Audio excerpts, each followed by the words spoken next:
Hello বন্ধুরা, কেমন আছো তোমরা? নিশ্চয় ভালো আছো। আলহামদুলিল্লাহ আমি অনেক ভালো আছি।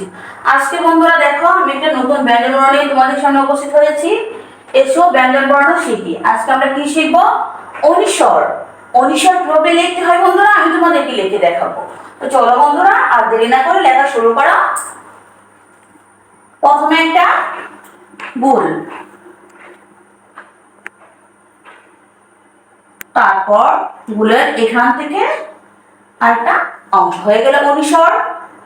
দেখো বন্ধুরা, আমি আবার লিখছি। তারপর নিচে একটা বাঁকা একটা টান। প্রথমে একটা গোল,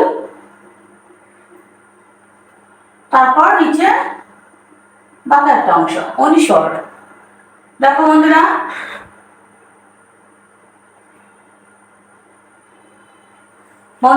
আমার অনুস্বর লেখা হয়ে গেছে। তো বন্ধুরা, তোমরা যারা ইউটিউব চ্যানেলটা এখনো সাবস্ক্রাইব করো নাই, প্লিজ তোমরা ইউটিউব চ্যানেলটা এখনই সাবস্ক্রাইব করে ফেলো। আর আমার ভিডিওতে লাইক করো, কমেন্ট করো, বেশি বেশি শেয়ার করে দাও, যাতে তোমাদের অন্য বন্ধুরাও দেখতে পারে। পরবর্তী নতুন একটা ক্লাস নিয়ে তোমাদের সামনে আমি উপস্থিত হব। এই পর্যন্ত তোমরা অনেক ভালো থাকো, সুস্থ থাকো। আল্লাহ হাফেজ।